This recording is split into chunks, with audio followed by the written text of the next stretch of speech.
Welcome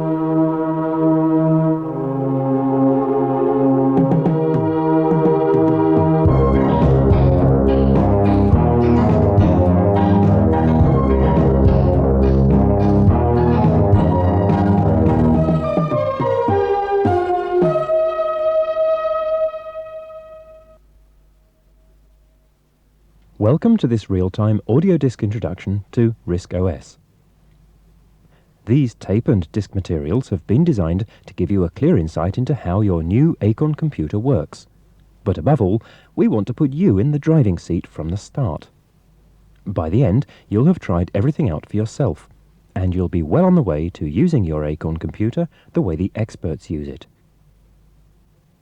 If you're used to using a computer, you'll finish in no time at all, and you'll quickly see what makes your Acorn computer so much more advanced than more traditional systems. Even if you've been using another Acorn computer, you may still benefit from a proper guided tour of the whole system, a chance to sit back and see how all the parts fit together as a whole. On the other hand, if you're completely new to modern computing, you may want to spend longer on the course, and that's fine. Real-time is designed to let you set the pace, so take just as long as you need to complete all the sessions in your own time. Now, of course, I can't be there to check up on you while you're working through these tapes. So if something unexpected happens, just rewind the tape and listen again. Whatever happens, don't let me run on ahead. You may get completely lost and have to start the session again. Well, before we get started, make sure you've read and understood the instructions for this pack and that you have everything ready. That tone is a stop cue. You'll hear it when there's a natural break, a chance to switch off the tape, either to do something on your own or just to have a breather. Although you can complete each session in one go, you'll probably remember more if you take several short breaks during each session. Well, let's get started. If you've looked at the manuals that came with your computer, you'll have found a lot of references to RISC OS. But just what is RISC OS? To answer that, it'll help to reflect on just why you've got a computer in the first place. Let's try an analogy. Your desktop is a general-purpose work area. You sit at your desk to do many different activities. You might spend some time doing calculations, or making lists of things to do, or writing letters or longer documents, or keeping lists of contacts and so on. Computers and computer programs have always been designed to help with these sorts of jobs, but it never felt natural with early models. You had to change the way you worked to fit the machine. Fine as far as it went, but restricting. Today's machines are very much more powerful, and the range of things you can do with them is staggering. The danger now is keeping track of what your computer is doing, and where it's hidden all your vital work. And that's where RISC OS comes in. RISC OS keeps track of all the different jobs you're working on, and lets you hop from one job to another without restriction. You concentrate on doing the work, RISC OS concentrates on keeping everything under control. So, although we'll be talking about your computer, we'll be working just as much with RISC OS. Well, let's start using it and see how it does its job. I'm assuming you've set up your computer according to the instructions in the welcome guide, and that you know where to find the various items mentioned there. In particular, check you can find the floppy disk drive, the mouse and the keyboard. Check your monitor's connected up correctly, and that you know how to switch it and the computer on, but it's important that the computer is switched off at the moment. You'll also need the disks that came with your computer. Well, ideally you'll need copies of those disks, but don't worry if you haven't got as far as making copies, just use the masters until we make a copy together in a while. But be careful. Follow my instructions exactly while you're working with the masters. Stop the tape if you need more time to get your disks or your computer ready. Now, normally you'd start your computer just by switching it on. But for these introductory sessions, we're going to use a special switch-on procedure, and it's important that you follow it precisely. Otherwise, what you see on screen may not match up with what I'm describing. First, switch on your monitor. And then, hold down the letter R on your keyboard, and still keeping it held down, switch on the computer itself. When it's switched on in this way, the computer goes through a set of checks and resets itself to its factory settings. So, even if you have been personalizing your computer, the R power on has reset it to its original condition. By the way, when you see the words RISC OS in the middle of your screen, you can let go of the R key. But try to remember to use that special startup sequence each time you switch on during this guide.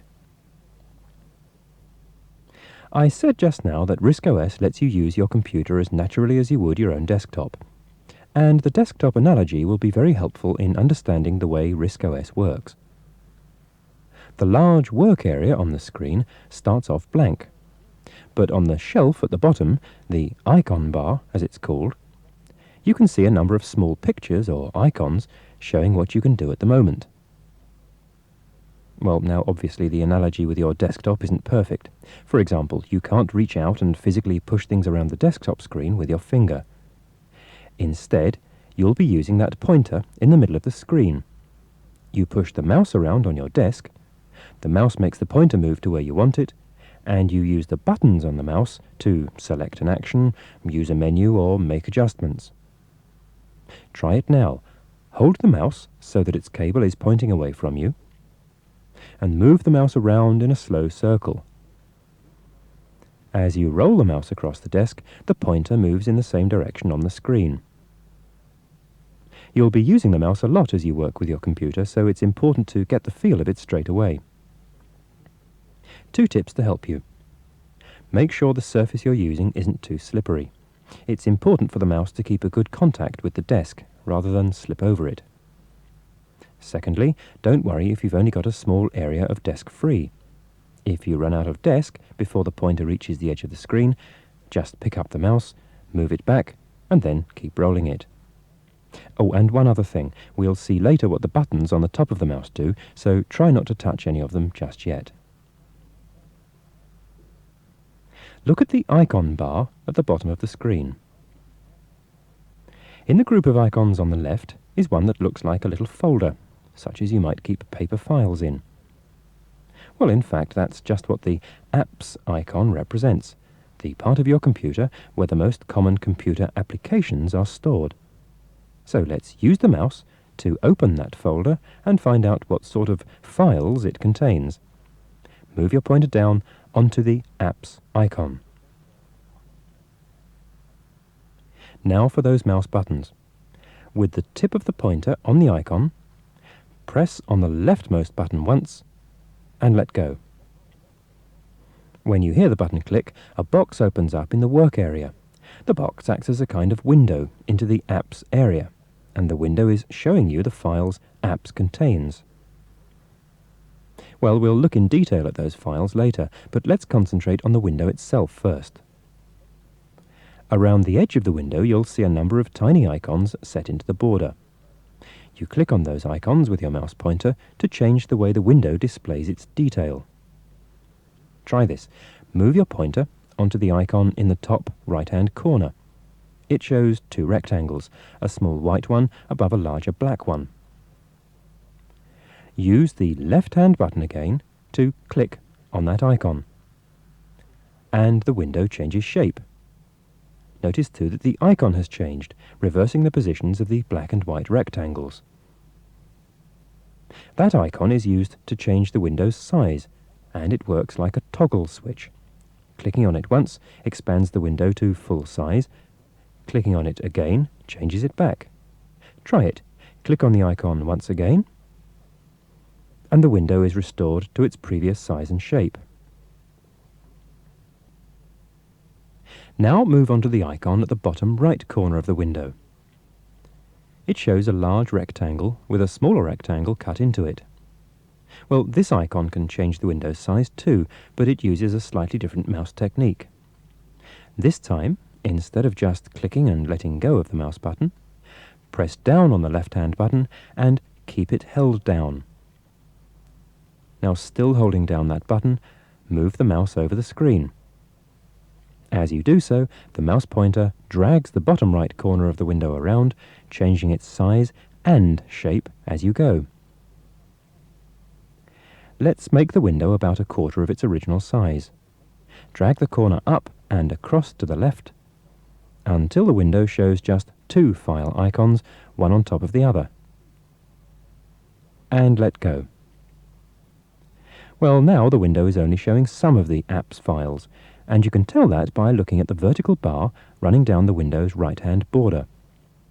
Before, that bar ran all the way down the border, but now it's much smaller, giving you a visual indication of how much more there is to see outside the window's range. In fact, the bar, the slider as it's called, is more than just a passive indicator. You can use it to change the view the window gives you. Try this.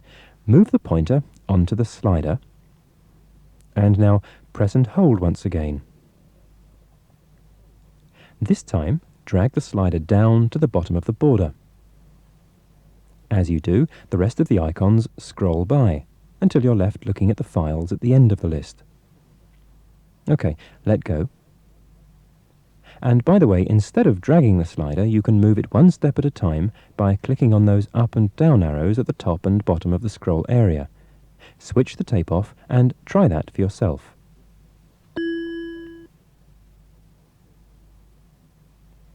Of course, if you want the complete list of files back, you could resize the window again. But when you've set the window to a size you want, it's usually simpler to use the toggle size icon. Try it. Go up to the top right-hand corner and click on the toggle size icon. And the window expands to show all the icons. The top border is the window's title bar, and it tells you what you're looking at. At the moment, it confirms the window is showing a list of the files stored in the app's filing system, which is itself kept in a part of the computer called resources. Don't worry about the $sign for the moment. We'll see what that tells us shortly. The Windows title bar has another use. Move your pointer onto the bar, anywhere along it will do, and press and hold with the left mouse button, and move your mouse. This time you're dragging the whole window around the screen, and you can drag it as far as the pointer will move. Of course, you can't move the whole of the title bar off the screen, so you won't lose the window completely. Let go, and the window stays in the new position you've chosen. Well, finally, when you've seen all you want through this window, you can close it. And to do that, you use the cross icon just to the left of the title bar. Click on that cross now, and the window and all its contents disappears. Of course, the files still exist in the app's area, only your view of them has gone. Well, let's check that. Move onto the app's icon and click on it once again. And there's the app's window, more or less as we left it. Notice it's not quite the same though. It's gone back to the size and shape it had when we first opened it, not the size and position we left it in. Here, that's not too important. But in future, when you've set up a window with the right size, the right shape and the right position on screen, it's handy to be able to put it aside temporarily rather than closing it completely. In a sense, you probably do this with your own work now. You don't leave papers and books lying around open all the time. Your desk would soon become too cluttered. At the same time, you don't want to file them away until you've finished with them, so you put them to one side, and perhaps leave a note to yourself to come back to them when you need to. And this is exactly the sort of thing you can do with your Acorn computer. With RISC OS, you can put things aside from time to time with a variation on the close icon. The difference is the mouse technique. Have a look at your keyboard and find the two big keys marked Shift. There's one at either side in the row above the spacebar. Now, move your pointer onto the close icon with one hand, but before you touch the mouse button, use the other hand to hold down one of those Shift keys. And still holding it down, click the left mouse button on the close icon and let go. You're left with what looks like a tiny window. In fact, it's not a real window, it's an icon, in this case to represent the window you were just looking at. In a sense, the window is on hold, not fully open, but not totally closed down. If you like to use the desktop comparison again, it's as though the files you took out of the filing cabinet to work on are now in the pending tray, and the icon stays behind to remind you to return to this window when you need to. So the icon is like a reminder on a pinboard. And in fact, the blank area of the screen is usually referred to as the pinboard. Let's reopen the window, and that involves one more mouse technique. Move your mouse pointer onto the window icon on the pinboard and click once. Well, nothing seems to happen. But in fact, if you look closely, you'll see that something did happen. Let's try it again, and this time watch the pointer itself closely. Click on the icon, and the pointer changes to a double arrowhead, then after a while changes back again. And that's the clue. We'll try it again, but this time, instead of a single click, use the left button to click twice on the icon. Click, click, and let go. Well, if nothing happens even now, you may need to practice. The important thing is that your second click must happen before the double arrowhead disappears. Try double-clicking again. Vary the speed a little.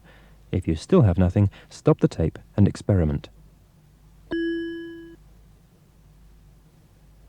When you get it right, the apps directory display reappears, this time exactly as we left it. But to end this session, let's close the window completely. Put your pointer on the close icon once more, and this time click once on it, and we're back to where we started, ready to turn the computer off and take a break. In fact, there is a precise switch-off procedure which we'll look at in a later session, but for now it's okay just to turn your monitor and your computer off. And I'll see you in session 2.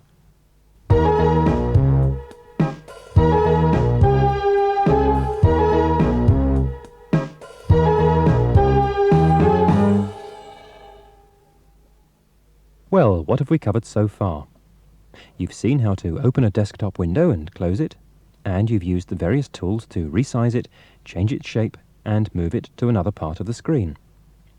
You've also seen how to scroll or move the window around to bring hidden parts into view. You've done all this by moving the pointer with your mouse, and you've used a number of mouse techniques. You've used the mouse button in conjunction with a shift key on your keyboard. You've tried single clicking to select things, dragging or moving selected items around the screen, and double clicking to activate something. So far we've done all this with the leftmost mouse button, and in fact that button is referred to as the select button. In practice you'll probably be using the select button most of the time, and that's certainly true of this guide, so try to remember only to use the select button unless I specifically tell you to use another one. We've also seen that as well as the different bits of hardware, the screen, the mouse and so on, the Acorn computer has a filing system to store the files it needs to work with. Well, perhaps it's more correct to say that we've looked at one of the filing systems. The apps window we opened earlier was actually showing what was stored in a part of the computer's memory, the famous silicon chips built into the computer's circuits. Now, there are some obvious advantages to the apps filing system. Unlike paper-based files, apps files are always there when you want them, and you can't lose them. On the other hand, you can't easily change them or add more files, and you certainly can't pass them to other people.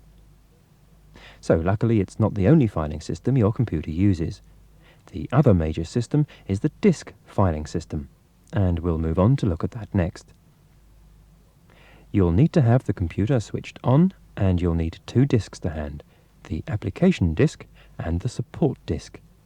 If you need to, stop the tape while you get ready. Don't forget to keep the letter R key held down while you switch the computer on, until you see the RISC OS opening screen.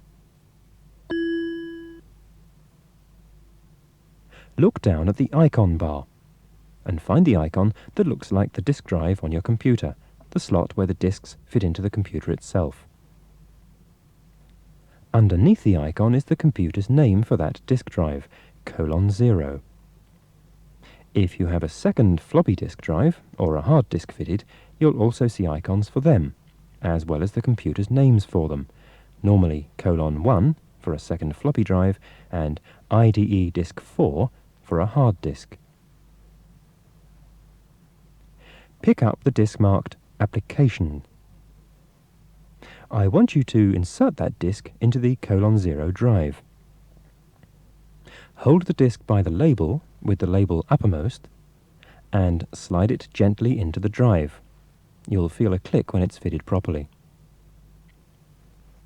This disk contains additional applications files. So, using the Office analogy again, you've just put the equivalent of a small filing cabinet full of files into your computer. To see the files stored on this disk, you'll have to use the mouse and pointer again. But this time, move on to the :0 disk icon at the bottom of the screen, and click the left button to select it.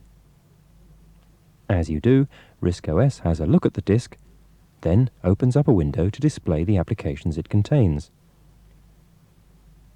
Well, let's have a quick look at the other disk. Press in the Disk Eject button on the disk drive to take the application disk out, and replace it with the Support disk. When you've done that, click on the :0 drive icon on the icon bar.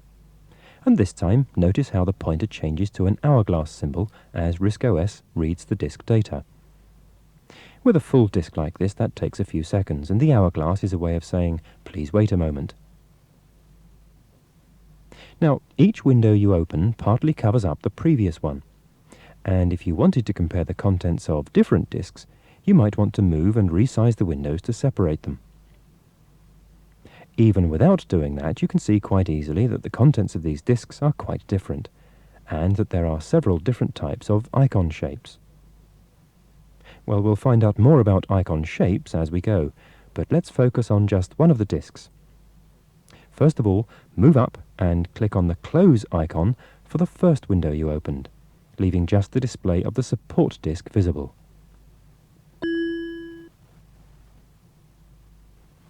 Earlier, I described a disk as being like a filing cabinet.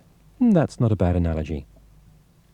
But the window you're looking at now only shows the things on the top of the cabinet, and not all of them will be files. As you can tell by their icons, at least one of them is a folder. And a RISC OS folder can contain either files or still more folders. Let's look closer and you'll see what I mean. One of the nice things about RISC OS is the easy way it lets you rummage around a disk until you find what you're looking for. Try this. Find the folder icon called Guide. If you can't see it in the window, it could be that the window is too small. If that's the case, click on the Toggle Size icon at the top right of the screen to expand it to full size. Now move your pointer onto that folder icon and click on it. Single-clicking on a folder icon selects it. The icon changes color. But to open the folder, you have to double-click on it. So this time, double-click on that folder icon. Double-clicking on a folder icon opens another window showing the contents of that folder. As you can see, this folder contains two more folders called Data Files and Demo Files. Move on to the Data Files folder and double-click on it to see what it contains. Well, the Data Files folder contains 3 files: File 1, File 2 and File 3. We've now created quite a stack of windows, each overlapping the last. The title bars of the successive windows show how far we've travelled from the top of the cabinet. For example, look at the title bar of the last window you opened. It reads ADFS : support $guide data files. And that tells you that the files we're looking at now are in a folder called Data Files, which is itself in a folder called Guide, which is at the top of the cabinet, that's the $sign, held on a disk called Support. But really, the filing cabinet analogy is breaking down a bit here. What we've called folders are more often referred to as directories and subdirectories. So with this example, the disk support has a subdirectory called guide, which itself has a subdirectory off it called data files, and the three files, file 1, file 2 and file 3, are in that subdirectory. Now, we created this structure when we designed the disk, but when you come to organize your own work, you'll have to decide on a logical directory structure that suits the sort of work you're keeping on the disk. It's worth planning it when you first set up the disk, and we'll be looking at setting up new disks later in the program. And as you can see, rummaging around a disk like this can get confusing. But remember that the Windows title bar details the exact path you followed to find the files you're looking at, starting from the very top, indicated by the $sign. And there are other window features to help you keep track of what's where. Put your pointer on the title bar of the first window you opened, the one that's covered up by all the rest, and click on it. Clicking on a Windows title bar brings it instantly to the top of the stack, and you can bring up any window on the screen providing you can see its title bar. And you can reverse the process. In the very top left corner, just next to the close icon you used before, is the Put to Back icon. Click on that, and you've sent the window right to the back of the pile where it was before. One more thing, leave your pointer on that window at the bottom of the stack, but don't click on it yet. Now, so far we've used the left button to select everything. And as I said earlier, that button is normally called the Select button. But I want to show you something different. This time, get ready with the right button, and press and hold with that button on that Windows title bar, and now drag it around the screen with the right-hand mouse button. As you can see, with that button, the window keeps its position in the stack, but you can still drag it around the screen without disturbing the other windows. So the right-hand button works in a similar way to the Select button, but it adjusts the effect, and that button is called the Adjust button. For now, let's close these windows down using the Select button again. Go to the close icon for each window and click on it.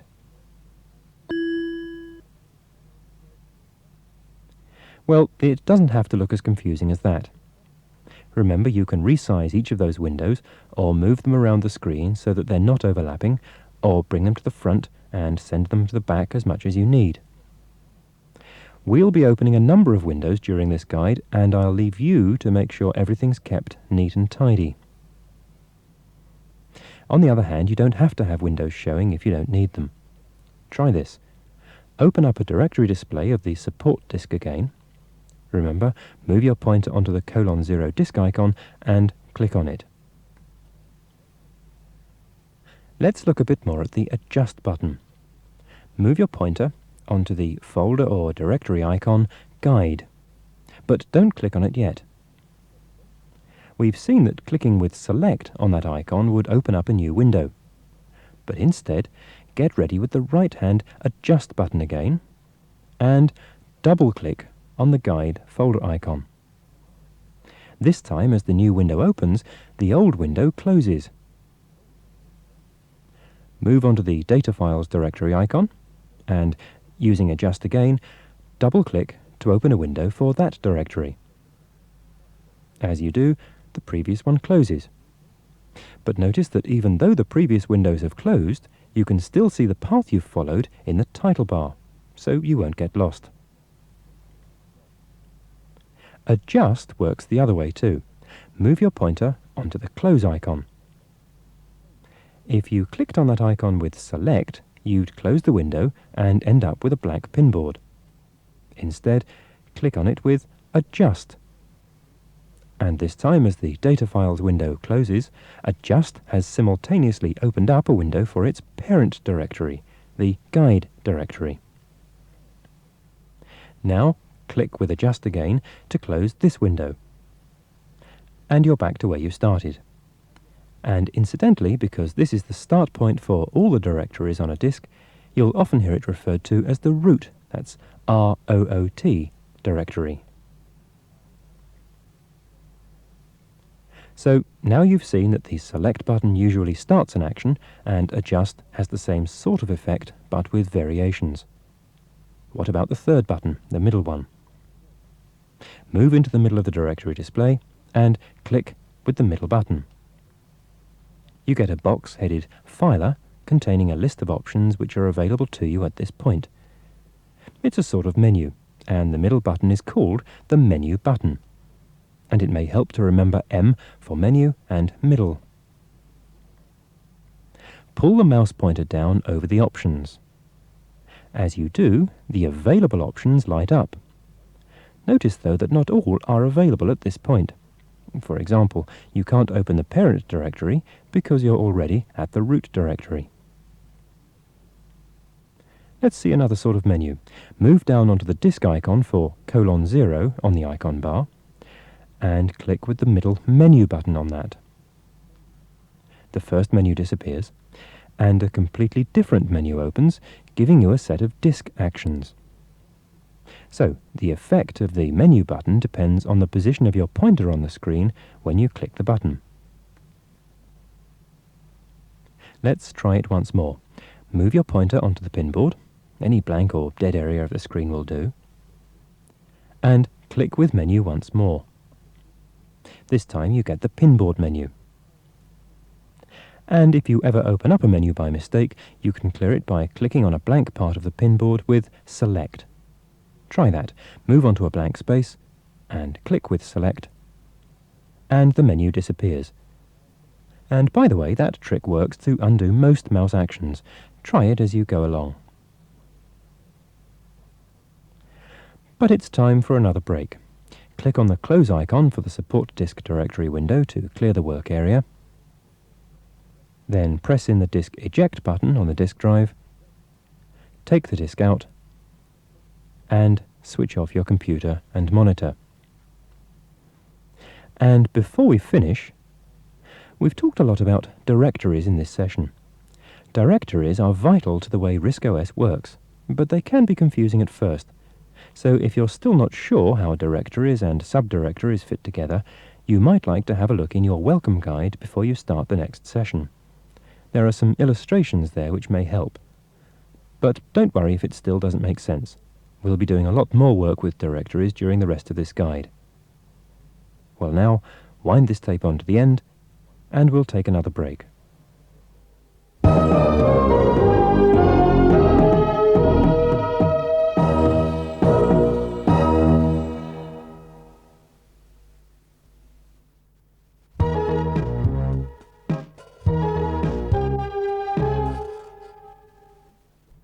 Let's recap on some of the ideas we covered in Session 2.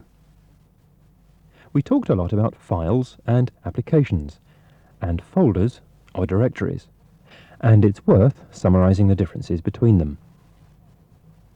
A file is the simplest item you can store on a disk, and as you work, you'll be creating various kinds of files to hold your own information or data. An application is a collection of files that are designed to work together to do a specific job. Most applications are written by computer programmers, and we'll be looking more at the sort of jobs applications do later on. Directories are another way of collecting files together, but a directory can hold a mixture of files, applications, or even more subdirectories, depending on how you want to organize them. By the way, a window which showed you the files, applications, and directories stored on any part of a disk is called a directory display, and that's the term I'll be using in the rest of this guide. We've also seen how to open a menu using the middle mouse button, and that the menu you get depends on where your pointer is when you click it. But what does a menu do? We'll move on to look at that with the help of the application disk we looked at earlier. So stop the tape while you switch on your system with the R power on and find the application disk. Insert the application disk into the drive and open a directory display for it. Move on to the :0 disk icon and click to select it. I want to look at something in the app2 directory of this disk, so we'll need to open a directory window for that first. We don't need this window open though, so use Adjust to double-click on the directory icon app2. There's an icon in this directory display called clock, and that's the one I want to concentrate on now. Move your pointer onto the clock icon and click Menu again. Notice that some options have an arrow leading off to the right. This tells you there's a further set of menu options, a sort of sub-menu, running off the main menu. Try it. Move on to the word Display, then move carefully across onto the arrow at the end of that line. There are two sets of menu items here. The lower set determines how the display of files in the directory should be sorted, whether by name, size, and so on. And the upper set determines how the files should be displayed, whether as large or small icons, or as a fuller line of information. Well, let's look at that. Move on to the line Full Info, and click on Select. The entry for clock in this directory window shows that clock is an application, and we'll look at what it does in a moment. The directory entry also shows you the date and time this item was created or last modified. By the way, the exclamation mark also tells you that clock is an application. Well, for the rest of this guide, I want you to view your directories as large icons. So move into the window and click on Menu again, then move to Display and across to open its submenu, and then click with Select on the Large Icons option. Note that changing the way the items in the directory are displayed doesn't alter what they do. So let's see what this item does do. Move on to the icon for clock, and this time double-click with Select.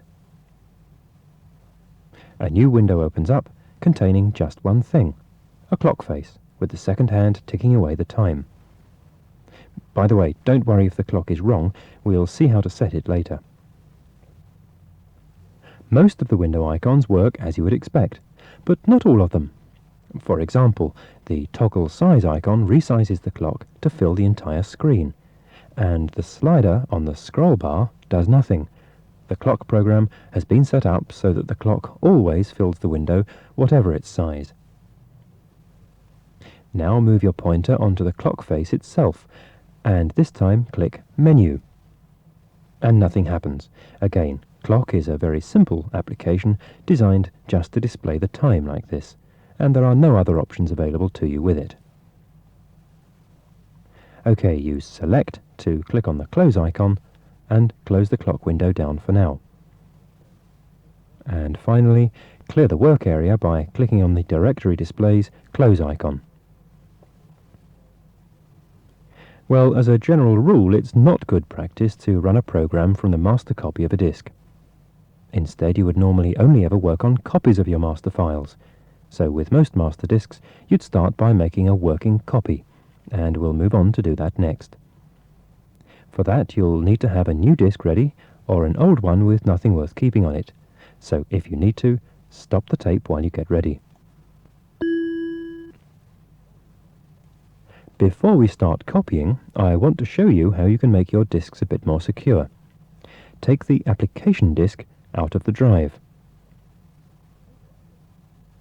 So far, your computer has read the information on this disk and displayed it in a window.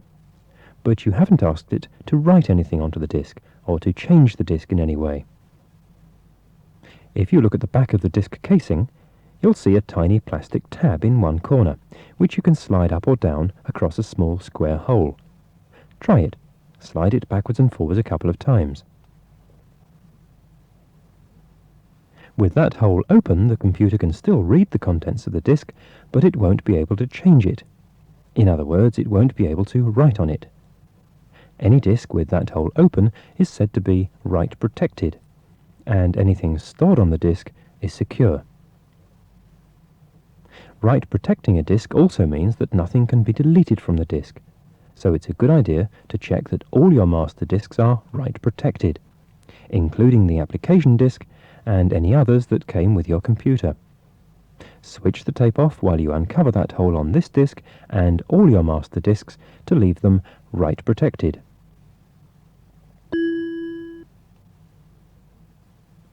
Information is stored or written on a disk magnetically, much like my voice has been stored on this cassette.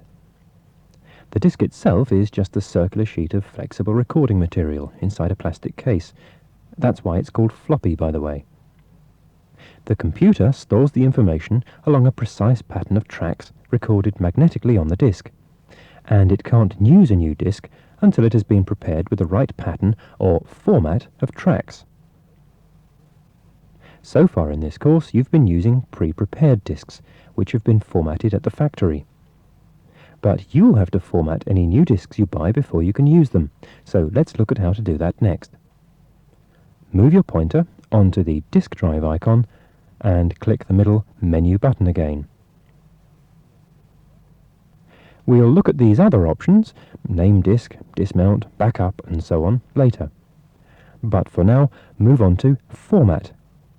Then go across to open up its submenu of disk formatting options. As you can see, disks can have several different formats, but I want your new disk to have the same format as the application disk. So let's start by checking the format of that disk. Put the application disk into the drive, then move across to open up the Current Format submenu. The drive starts up and a new box opens to tell you the format of the application disk is an ADFS 1.6M, that's 1.6 megabyte.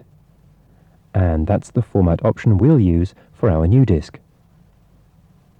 First, take the application disk out of the drive, then pick up your high-density blank disk, check it is not write protected, slide it into the :0 drive, and now use the Format menu to click on the ADFS 1.6 megabyte option. As you do, a format window opens up and the title bar confirms you're about to format the disk in drive 0 as an ADFS disk. And beneath that, you can see that the new disk will be given a name based on the time and day, which will be enough to distinguish it for now. And we're ready to continue. But be careful.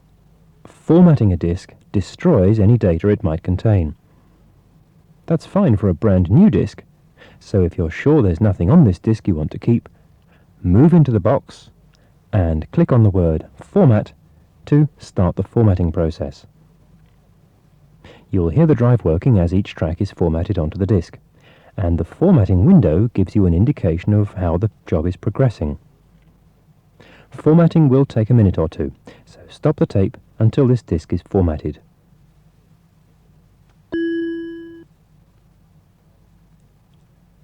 Well, we've finished formatting this disk, so click on OK to close the window.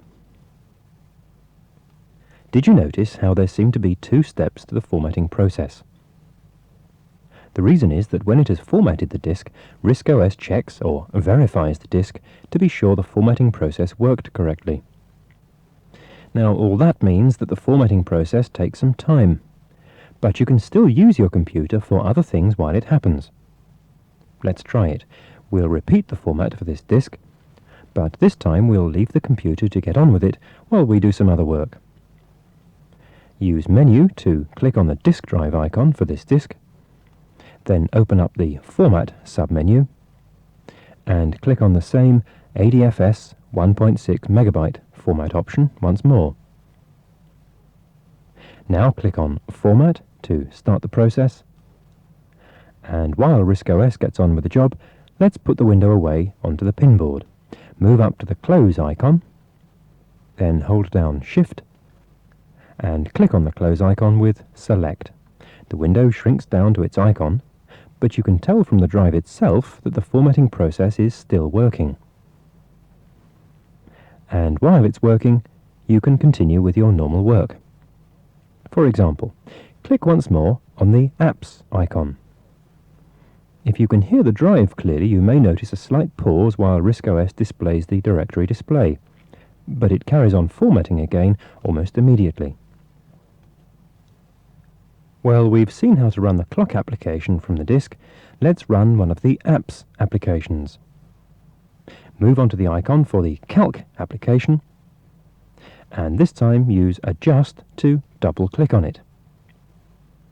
This time the window disappears because you used Adjust rather than Select, but nothing much else seems to have happened. In fact, there is one key difference. A copy of the Calc icon has appeared on the icon bar at the bottom of the program, and that tells you that the Calc program is now running and available to you. And to see what that means, move down onto the icon bar and click on that Calc icon with Select. And there's your calculator, ready to do the sort of calculations you could do on any pocket or desk machine. So let's see how it works.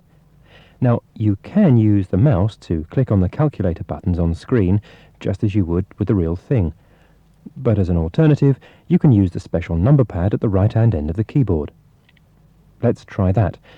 But before we do, check the numlock key in the top row there is set on. You should see a little green light on the key itself. If you don't, just press numlock once to set it on. We'll multiply 7 by 49. Press the number 7, then press the asterisk key for multiply, then the number 49, and the Enter key. And you get the answer 343. One more. First of all, press the clear key, that's the hash key in the top right corner, and the entry line goes back to 0. We'll divide 246 by 8. Key in 246, then the slash symbol to divide, then 8, and press Enter, and you get the answer 30.75. Well, that's about all there is to the Calc application, but for all its simplicity, Calc can still be very useful. Let's close it for now, though. Move on to the Close icon and click on it with Select. But remember, this application is installed on the icon bar. So far, we've only closed its window, not stopped the application. To do that, move on to the Calc icon on the icon bar and click on it with Menu. Now choose Quit from this menu, and the icon disappears as the application closes. Well, let's go back to see how our disk is getting on. Move on to the Format icon on the pinboard and double-click on it. The window should confirm that the format is complete, so once again, click on OK. Before we start using this disk, a word about the disk's name. I said just now that the formatting process automatically puts a name of sorts onto the disk, but as a rule it's much better to make up a meaningful name that reflects what the disk will hold, and you can name or rename a disk at any time. Let's move on to look at that. Move back onto the disk icon for this disk, and use the menu button to click on it again. This time move on to the Name Disk option, and move across to open up its submenu. Well, this is a writable menu. It allows you to specify a new name for the disk currently in the drive. In a sense, this is all part of the filing process, only this time, instead of putting a name on a directory or an individual file, you're naming the whole disk. I want you to call this disk Copy 1. So, move your pointer into the new box and type Copy 1, C-O-P-Y, and the number 1 without a space, and press the large Return key on the right of the keyboard. The name is transferred to the disk, and the menu is clear, leaving a blank screen. So, now you have a newly formatted disk, checked and ready to use for your own files. And finally, You need to label the disk so that you can tell what it contains. Your computer can read the disk's name from the magnetic tracks, but you'll have to rely on old-fashioned paper. Every pack of new disks comes with a set of labels, so remove the disk from the drive now, attach a label, and write the disk's name, copy 1, on the label. Stop the tape while you do that.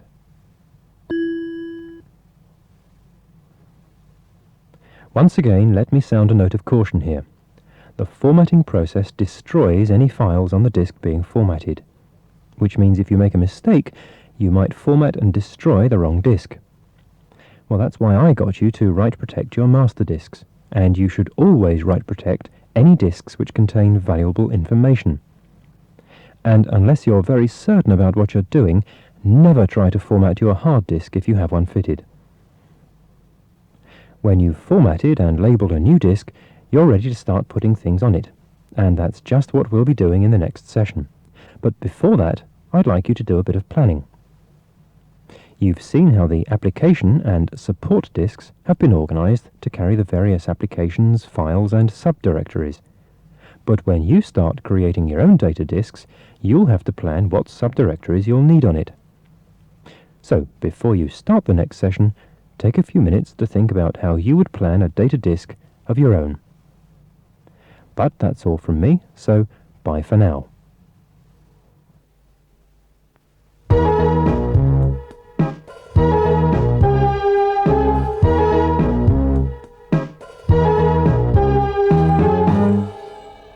Let's recap once more on what we've covered. In the last session we saw how menus and submenus work, and we moved on to look at running RISC OS applications both from the apps filing system and from disk. Some of those applications run direct, while others install themselves on the icon bar, ready for you to start them when you need them. We also saw that as well as directory display windows, it's possible to iconize complete application windows onto the pinboard. And if the application is running, it will continue running even though its window is iconized. Finally, we've seen how to prepare disks by formatting and naming them, which means we're ready to move on to look at how to put applications and files onto your own disks. If you need to, hold down R and start up your system, and have your copy 1 disk ready. We'll make a new folder or subdirectory on our copy 1 disk. Put that disk in the drive, then use Select to click on the disk drive icon to open a directory display for it. Now move into the empty directory window and click on Menu. Remember, only the menu options in dark letters are available to you at the moment. The rest, shown in grey, don't apply to this blank disk, but we'll look at them later. Move down to the New Directory option, then across to the arrowhead to open up the Name submenu. I want you to call the new directory New Files. Move into the new box and type that in, without a space, New Files, and press Return to complete it. You'll hear the drive work as the new directory is created, and the folder icon for the New Files directory appears in the directory display. By the way, here's a tip.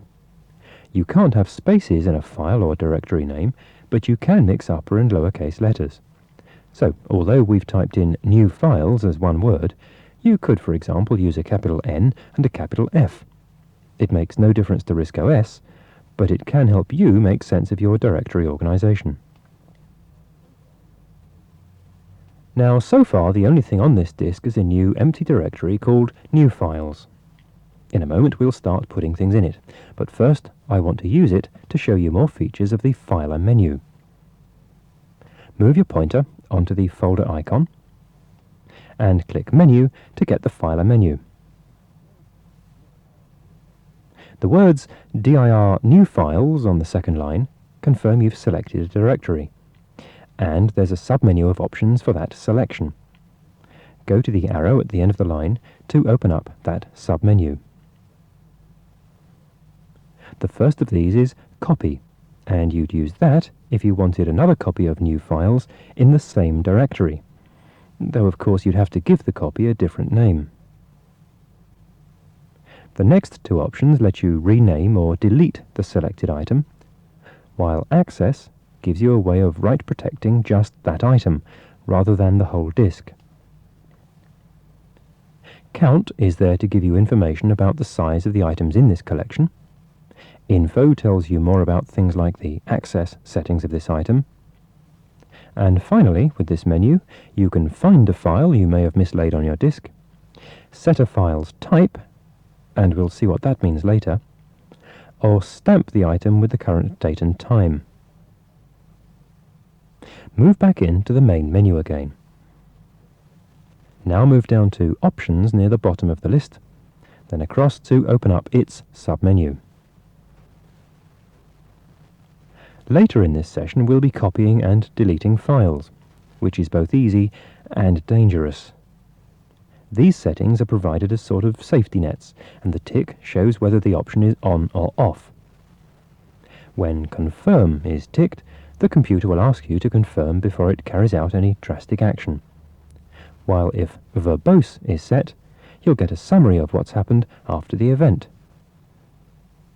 Newer means only copy a file if it's newer than the one it replaces, and Force forces RISC OS to delete files even when access to them is locked. Well, we won't change Force. But while you're unsure of what you're doing, you may want to set Confirm or Verbose on, so let's see how to change these tick settings. Move on to Confirm and use Adjust to click on it. And you've set Confirm on. Click again and the tick disappears. Well, for the rest of this course we'll leave them set as they are, so for now click Select in a blank area of the pinboard to clear the menu from the screen. Now use Adjust to double-click on the New Files folder icon to open a window for your new directory. I want you to copy one of the applications from the Apps filing system into the New Files directory. So move on to the Apps icon and click on it with Select. And if the window covers up the New Files directory display, just press and hold on its title bar to drag it out of the way. I want you to use the same dragging technique to drag the alarm icon from the Apps window into the New Files window. So use Select to press and hold down the alarm icon until a square outline appears. Now drag the outline across until the pointer is in the directory window for New Files, and let go. And the copying begins. Now clearly you aren't moving the alarm application. Dragging its icon into another directory window tells RISC OS to make a copy of it. So how about copying more than one item? Well, in fact, the drag copy technique works to copy whatever you've selected. So the trick to fast copying is knowing how to make fast and accurate selections. Move back into the Apps directory display and click on the icon for Alarm to select it. Normally you'd use Select to select an item like this, but if you want to select more than one item at a time, Select won't work. Try it. Move across and click with Select on Calc. And as it is selected, Alarm is deselected. Click on Menu to display the Filer menu. Then move down and click on Clear Selection. Well, you may have guessed that to select more than one item, you use Adjust to make the selections. Try it. Move on to Alarm and click on it with Select. Now move across to Calc and use Adjust to click on that. This time both items remain selected. Use Select to press and hold one of them and drag the outline across into New Files and let go. And this time both selected items are copied. Now there's an interesting point. That was the second time you copied alarm into the new directory. So does that mean you now have 2 copies on the disk? Well, no, of course not. RISC OS won't make 2 copies of the same item with the same name in the same directory. You can have identical items, but they must have different names. One last copy. We'll copy everything except the application drawer. Start by moving into the Apps directory display. And there are a number of ways of selecting all these items. You could use Adjust to select each file in turn, or you could use the Select All option from the Filer menu, then deselect Drawer. But we'll try a third way. Put your pointer in the top left corner of the window, not in the border, still in the window itself, and use Select to press and hold. Now drag the pointer down and across, and as you do, an outline box follows your pointer. Drag the pointer down and across until all the icons are inside it, and let go. Now all the icons you boxed become highlighted, and that's a useful technique to select several items at once. Finally, use Adjust to click on Draw to deselect it, and we'll start the copy. Once again, move the pointer onto any one of the icons, use Select to press and hold, then drag the pointer across into the New Files window, and let go. And the selected items are copied. Well, now we've taken a disk, formatted it with space for 1.6 megabyte of files and directories, made a new directory on it, and copied some applications into it. You'll follow the same basic operation many times as you work with your new computer. Of course, the space on a disk is limited, and you may be wondering how much more you can fit into a disk before it fills up. Well, there's an easy way to find the answer to that question. Move down to the :0 disk drive icon on the icon bar, and use Menu to click on it. Notice the Free option at the bottom of the menu. Click on that, and you get a window showing the total size of the disk and how it is split up. The used space is the space occupied by the items we've copied. Well, as you can see, this disk can hold quite a lot, because most of the disk space is still free even after we've copied most of the contents of apps onto it. Let's try one more form of copying onto this disk and see what effect it has on the free space. First of all, use Adjust to click on the Close icon of the Apps window. Now, clicking Adjust on the Close icon simultaneously opens up the parent directory display, remember. And now you can see that Apps is actually just one of 3 subdirectories of the Resources filing system. Well, we'll be looking at fonts, for example, later in the program, but for now use Select to press and hold on the Apps directory icon, then drag it across into the New Files window, and let go. And this time we're copying a complete directory, including all its contents. And as you'll see from the Free Space window, that will double the amount of disk space used up on this disk. Once again, that will take some time, so stop the tape until the copying is finished.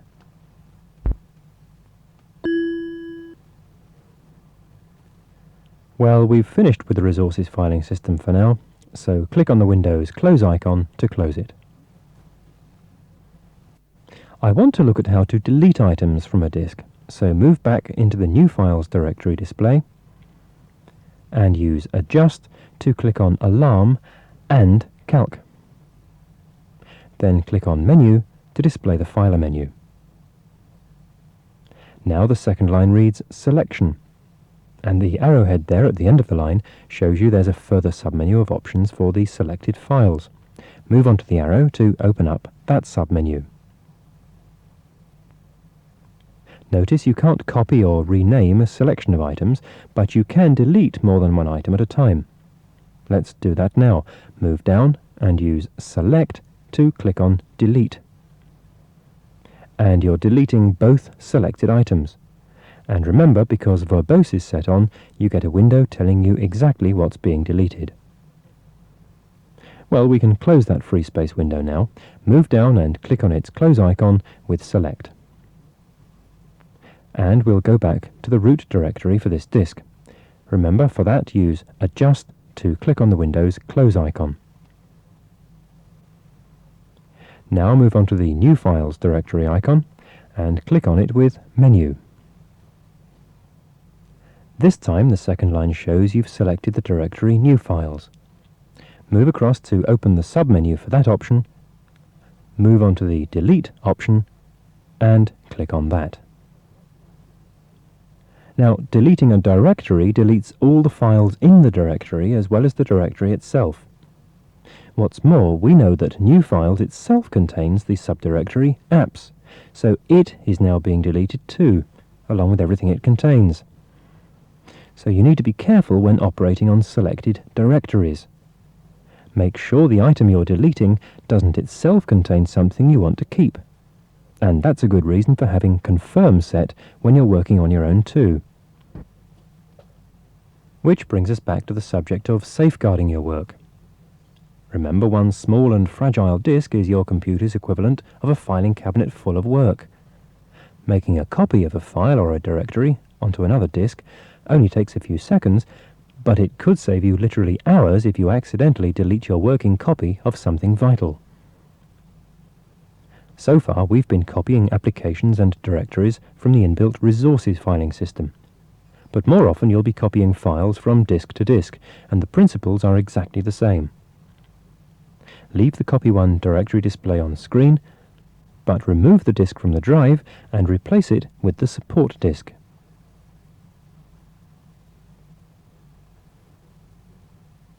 Now open a display for the support disk. And we'll copy the subdirectory guide from it onto the Copy1 disk. So, press and hold on the guide icon, then drag it across into the empty window and let go. RISC OS starts by reading the data from the support disk, and when it's ready, it will ask you to insert disk Copy1. When you get that message, remove the support disk from the drive and replace it with Copy1 to complete the copy. Well, that's how to copy applications and files or directories from disk to disk. And in the next session, we'll be looking at how to copy entire disks. But that's all for this session. So for now, remove the disk from the drive, close both directory windows, and switch off. And I'll see you in session 5.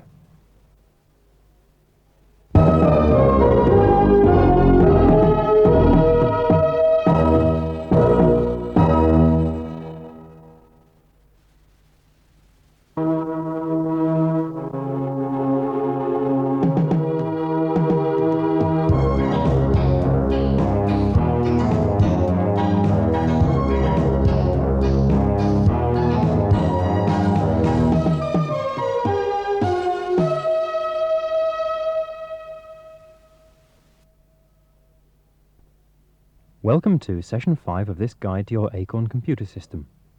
Let's start straight away. Hold down R and switch on your computer. We've seen how to copy individual files and directories, so in this session I want to look at backing up whole disks. You may have noticed the Backup option on the disk menu, and we'll be using that to make a copy of the support disk, which we can work on during the next few sessions. Now, you can only use backup if both the original disk and the one you're going to use for the copy have the same format. So let's check that. Put the support disk into the :0 drive, then click on the drive icon with Menu, go to Format, then across to check the current format of this disk. Well, the support disk is an 800K disk, half the size of the application disk, which means before we continue, you'll have to format another disk with this same format. So, take out the support disk, replace it with your second blank disk, And from the disk format menu, select exactly the same format. Stop the tape while you do that, and start it again when the new disk is ready. Now to make the backup. Put the support disk back in the drive, move on to the drive icon, and use Menu to click on it. And from the menu, select Backup. The backup window asks you to insert the source disk into drive :0. Well, that's the support disk you've just inserted, so click on OK to start. The computer first reads a copy of the contents of that disk in its memory, and gives you a progress report as it goes. Now, while it does that, here's a tip. When you're making copies of disks, it's essential to keep track of which is the source and which is the destination. Otherwise, it's all too easy to destroy the very files you're trying to back up. It's a good idea always to write protect the disk you're copying before you start. Well, when it's read the disk, RISC OS will prompt you to put in a destination disk, the one you want to hold the copy. Take out the support disk, replace it with the new disk, and click to continue. And that's all there is to it. But it's important to get into the habit of making backup copies of all your work you do on your computer. There's nothing so frustrating as accidentally deleting your only copy of something vital, as you'll discover the first time you do it. Backup makes an exact duplicate of your original disk, and it's ideal for making working copies of your master disks. If your working copy gets damaged, you'll always have the original to fall back on. By the way, depending on the memory capacity of your machine, you may need to do the copying in 2 stages. Don't worry, just swap disks and click to continue when the computer tells you. If you need to, click on OK to close the backup window and continue. Now that you've made a copy of the support disk, it's a good idea to relabel it Guide Copy Disk and name it Guide Disk using the Name Disk option. Remember, click on the disk icon with the menu button, then use Name Disk to type in the name. And if you haven't already done so, I suggest you make copies of all the master disks that came with your computer, including a fresh working copy of the support disk, because we'll be changing this guide version as we go. Switch the tape off now while you do that, and don't forget to label the copies correctly.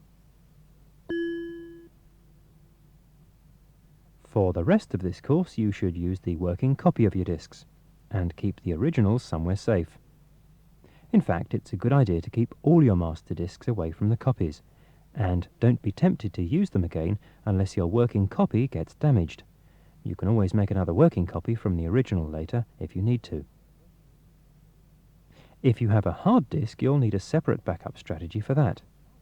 Remember, a hard disk can hold many times as much information as a floppy, so your risk is that much greater, and it's vital to get into the habit of backing up your work. Try to organize your data files into separate directories, and make regular copies of them onto floppy disks. If possible, try to keep your directories small enough to let you back them up individually onto a single floppy disk.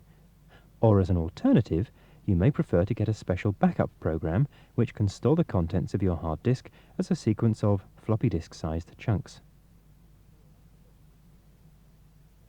Well, much of what we've been doing so far has concerned the housekeeping jobs, the various jobs you have to do just to keep on top of the work you do on your computer.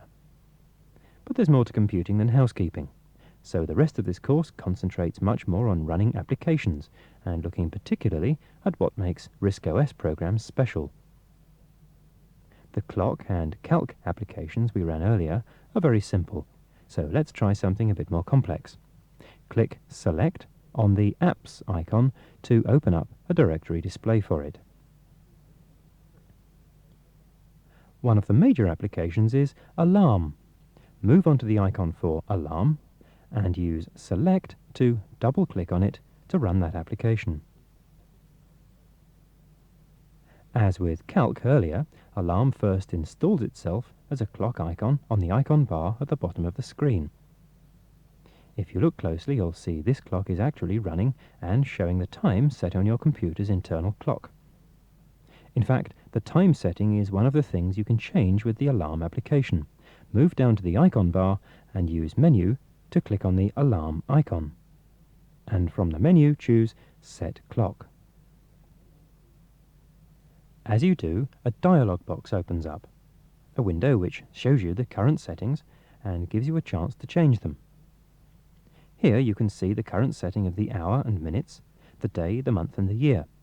And for each, there's a pair of arrows to move the setting forwards or backwards. You can also set your Acorn system clock from the standard GMT, Greenwich Mean Time, to BST, British Summer Time. Try that. Click on the box marked BST. As you do, the asterisk ticks the box to show when BST is set, and the time changes in step.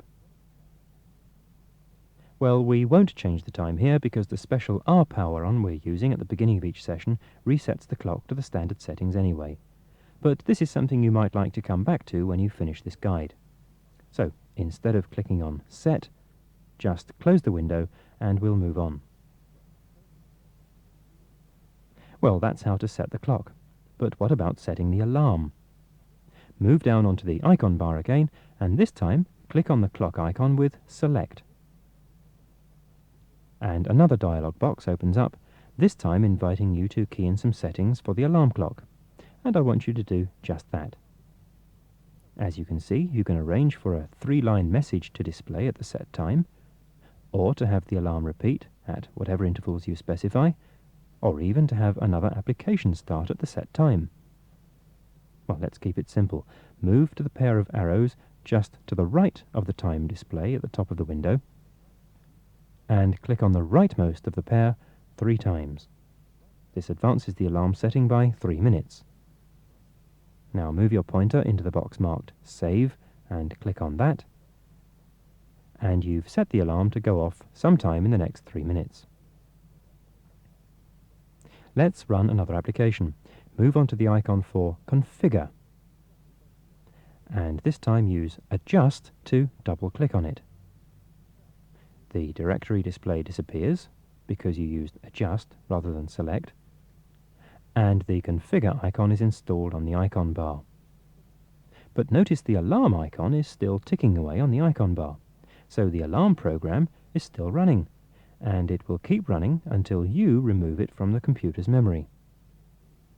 You may also notice that the icon's border has changed color to show that the alarm is set. It's the job of RISC OS to make sure that both programs run happily together, that each one gets the information it needs from you, and that each one uses the screen to give you information when it needs to. By the way, when the alarm reaches the set time and the alert window opens up, just click on the Windows Close icon to switch it off again.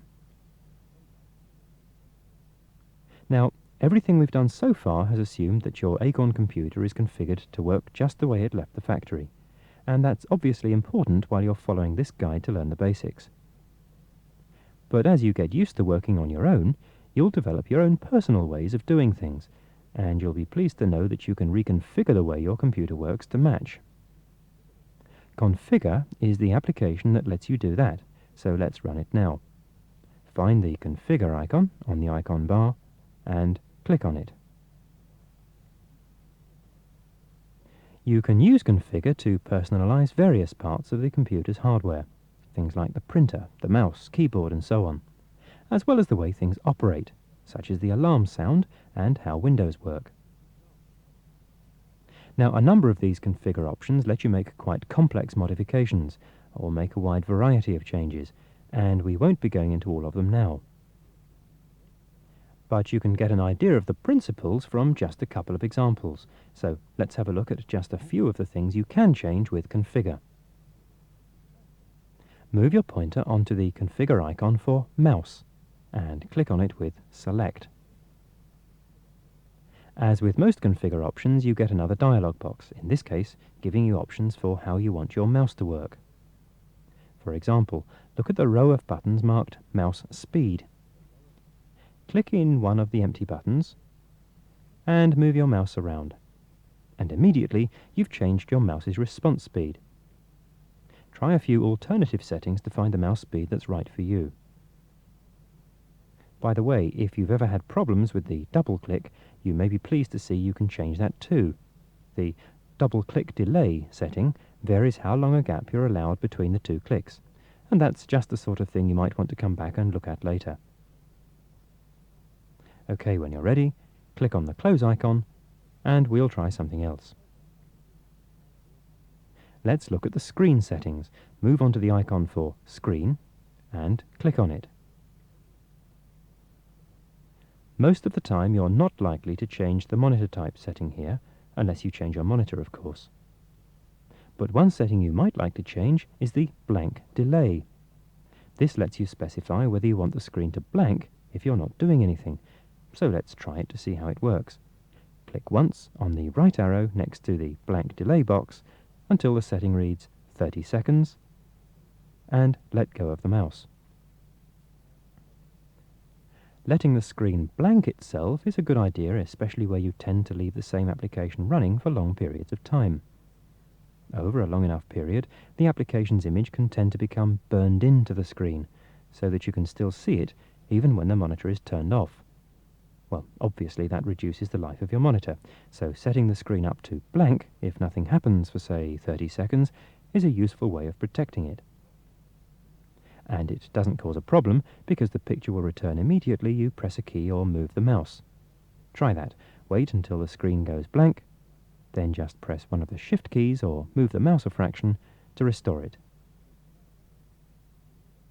Well, for the rest of this program, we'll want to leave the blank set off. So click on the left arrow once to set it back to off, then click on the close icon for this window. And what about the windows themselves? Click on the icon marked Windows to open the Window Manager dialog box. Interactive file copying is what lets you get on with other work while RISC OS copies files. It's a good example of where you need to weigh up your priorities and decide how you prefer to work. If you don't mind a short interruption while files copy, so long as the copying goes as fast as possible, you may wish to have this set off.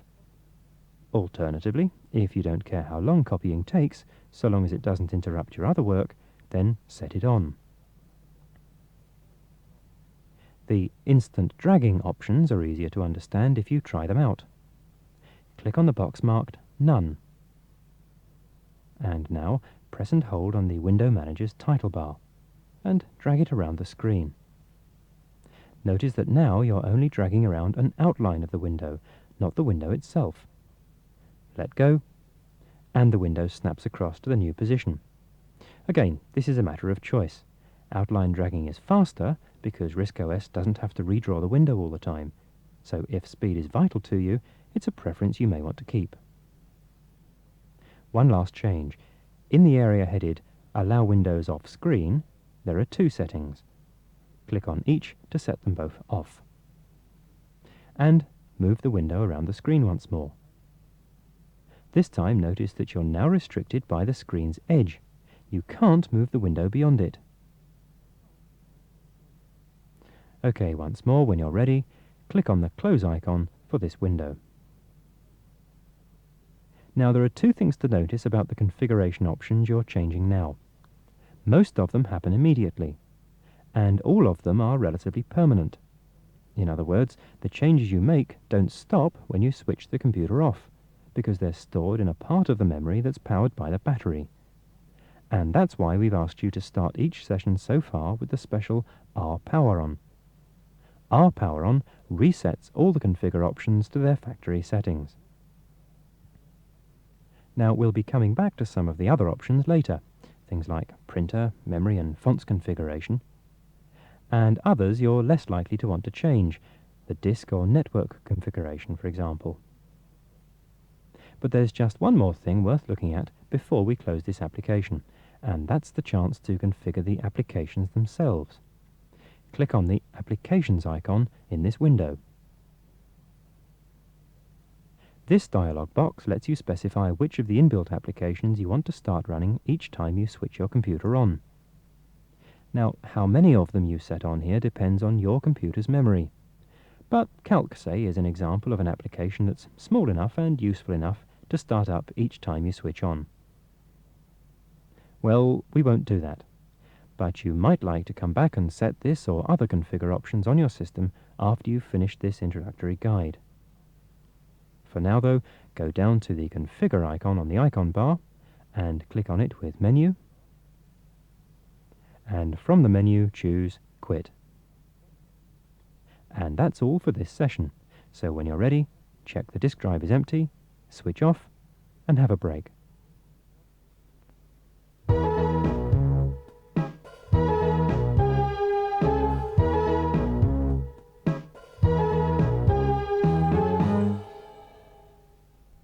I want to start this session with two applications, Calc and Configure, running on the icon bar simultaneously. Stop the tape while you use the R power on, then open the Apps directory display and use Select to install both those applications.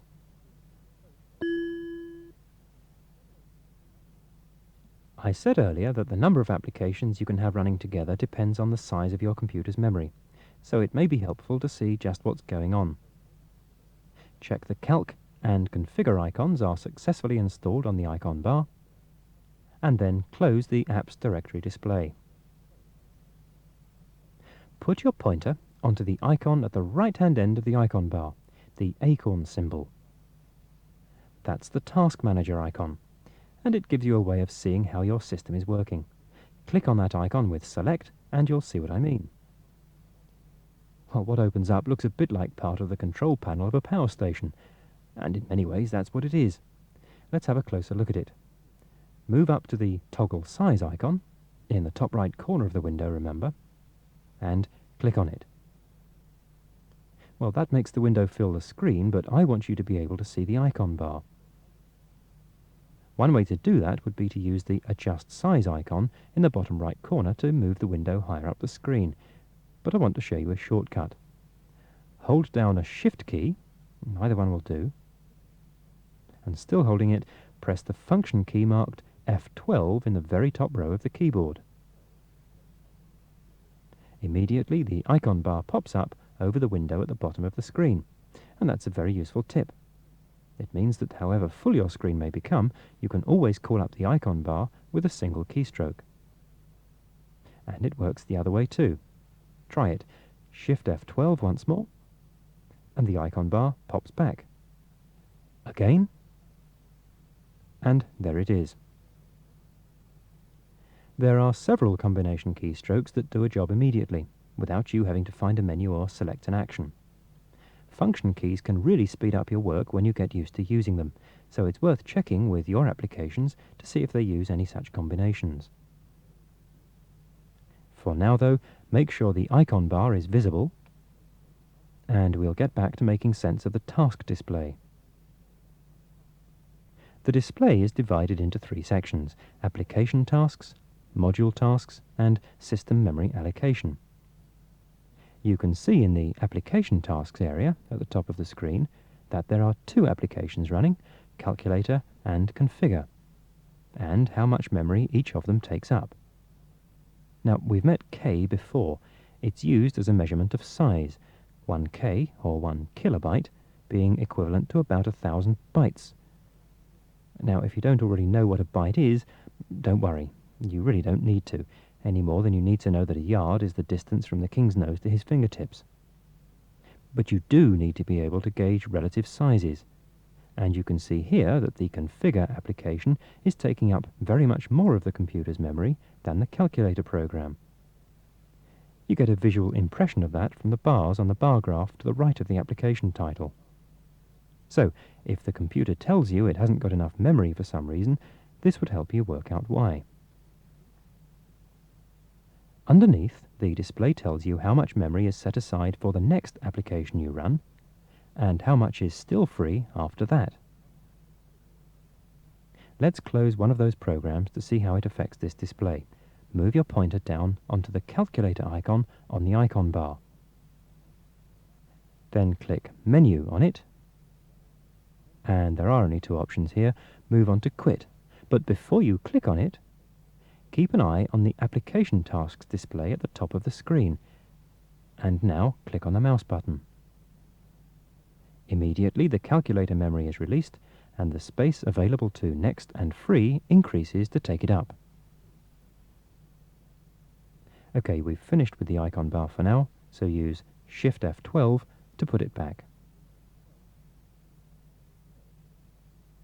I've referred to the Task Manager display, but you can actually use this display to adjust and control what's going on in your computer. Try this. Move your pointer onto the word Configure at the top of the screen, and use Menu to click on it. You get the Task Manager menu with the third line offering you a submenu of options for the Configure task. Move across to open that submenu. Well, there is only one option, to quit, so choose that. As the application closes, the memory is released into the Next and Free area. And that's another way of closing down an application, though you'd normally only use it in emergencies. Now, because different Acorn computers have different amounts of memory, you often need to know how much memory you have available to you. Task Manager gives you a quick way to check on that, so let's do it now. Move across to the scroll bar on the right of the window, and press and hold to grab the slider, and drag it right down to the bottom of the scroll bar. Right at the bottom of the display, you can see the total size of your system's memory. It'll be either 1024K, or 2048K, or 4096K, depending on whether it's a 1, 2, or 4 megabyte system.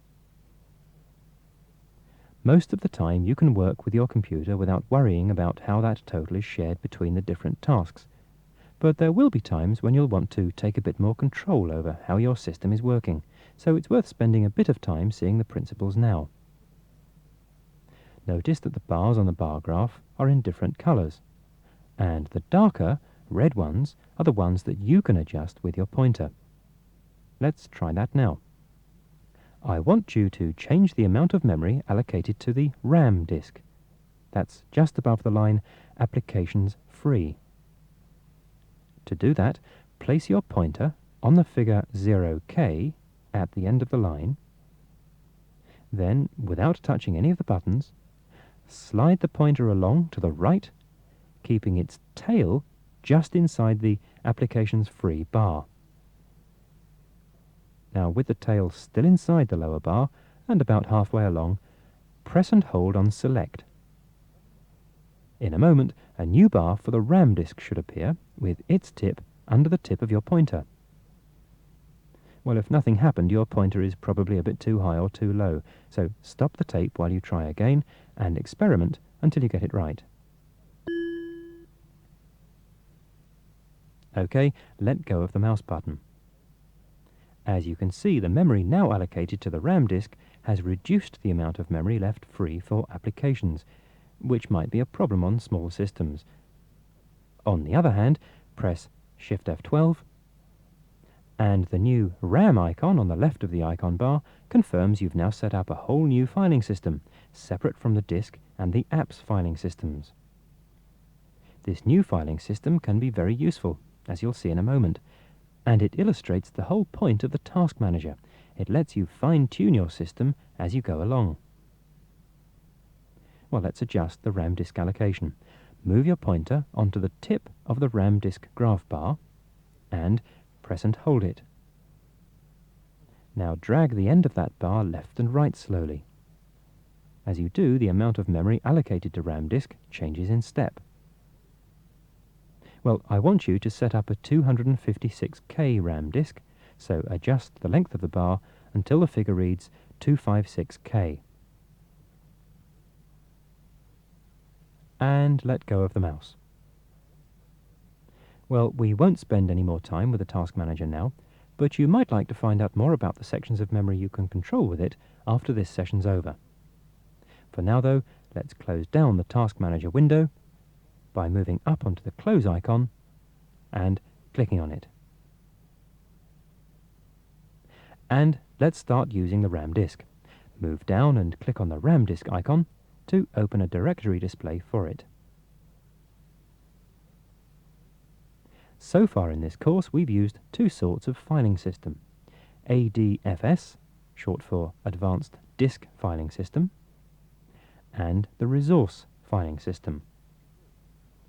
Notice the title bar here is describing this window as the root directory, that's the $, of the RAM disk filing system, which is the third major RISC OS filing system. The RAM filing system behaves very much like the disk filing system, but it uses the computer's memory for storage instead of a magnetic disk. Well, this has a number of implications. For one thing, it's quick, because there are no moving parts, so copying, for example, is almost instantaneous. On the other hand, the contents of RAM memory disappears when you switch the computer off, so it's not safe as anything other than a temporary storage area.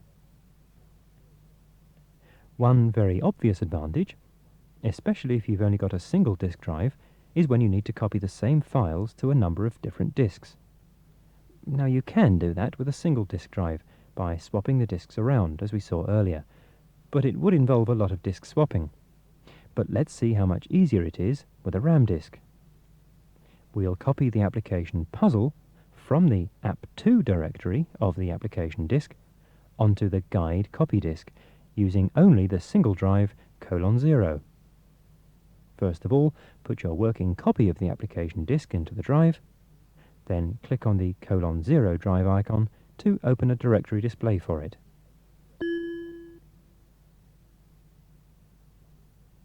Now double-click on the app2 directory icon with Adjust, and if you need to, drag their title bars so that you can see both windows on screen at once, without overlaps.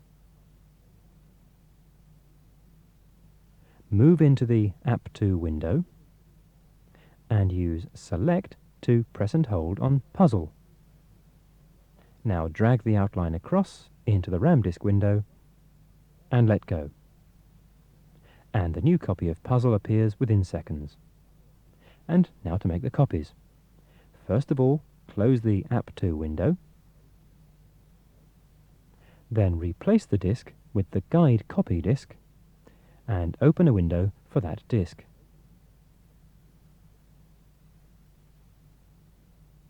Now to finish the job. Again, if you need to, move the windows apart. Well, on this occasion, we're only going to make one copy of Puzzle, and you already know the principles of copying. But let me show you something different. Instead of a simple copy, hold down one of the Shift keys on the keyboard. And, still holding it down with one hand, put your pointer on Puzzle in the RAM disk window, and press and hold the Select button. Now drag the pointer across into the Guide Copy Disk window and let go. As you do, Puzzle appears in the Guide window, and when it's copied, the original Puzzle disappears from the RAM disk window. So this time, the Shift drag technique has moved the application. It's made a copy and deleted the original. Well, remember, a RAM disk is only temporary. Anything you copy into it will be lost when you switch your computer off. And remember too that a RAM disk can take up a lot of your computer's precious memory, so it's a good idea to reset it to 0 when you've finished with it. Well, we started out with the sort of things you can do with any computer, but we're beginning to use features that set an Acorn machine apart from ordinary systems. Although most of the time RISC OS sits quietly in the background, keeping everything running quietly and smoothly, it's clever enough to let you step in and fine-tune the way the system is working anytime you like. We haven't asked your computer to do anything very taxing though, so in the next session we'll be using a much bigger chunk of your computer's memory. And that means you'll need to remove the RAM disk. Move on to the RAM disk icon on the icon bar, click on Menu, and select Quit. The RAM filing system disappears as RISC OS releases the memory for other work. Well, we're nearly at the end of this session, but before we switch off, I want to show you how to close down the computer properly.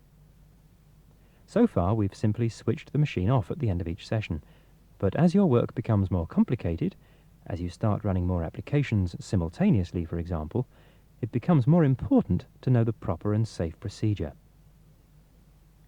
Use Menu to click on the Acorn Task Manager icon, and notice that the final menu item is Shutdown. Shutdown is the correct RISC-OS procedure to use when you're about to switch the computer off. Shutdown makes sure that any applications still running, which you may have forgotten about, are properly closed, and it will warn you if there's any unsaved data you might want to keep. Notice too that you can call Shutdown with another function key combination, this time Control and Shift and F12. Well, let's try that. First, get rid of the menu by clicking somewhere on the pin board. Now hold down Control and a Shift key together, and still holding them, press F12. The screen clears and you get a message confirming that it's okay to switch off. So, take out the disk, then switch off the monitor and the computer itself. And before we continue, take another break.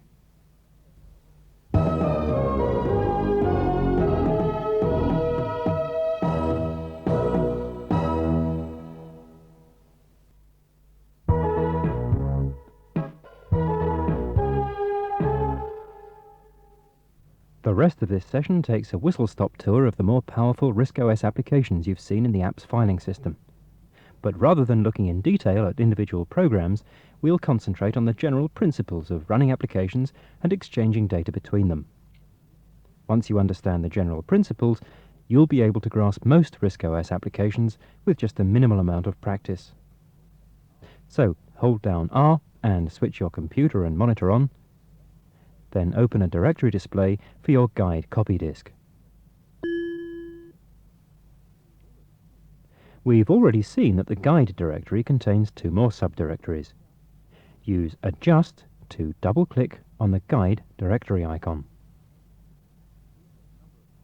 We've made a number of files for you to work on in this part of the session, and they're in the Demo Files subdirectory. So use Adjust again to open a window for that directory. Now, it's probable that at least one of the files you're looking at now may not have an icon. It will just have a blank white square where the icon would normally be. On the other hand, if, say, you've got a hard disk computer set up in a non-standard way, or if you didn't start this session with the machine switched off, there may be no blank icons on your screen. So if that's the case, don't carry out my next instruction. But if you have got the standard setup, move on to the blank icon for Tune and double-click on it with Select. Well, the blank icon means that RISC-OS doesn't know what to do with the information this file holds. It can't display it, and it doesn't know what type of file it is, or what program to run to let you use it. Click on Cancel to close that window.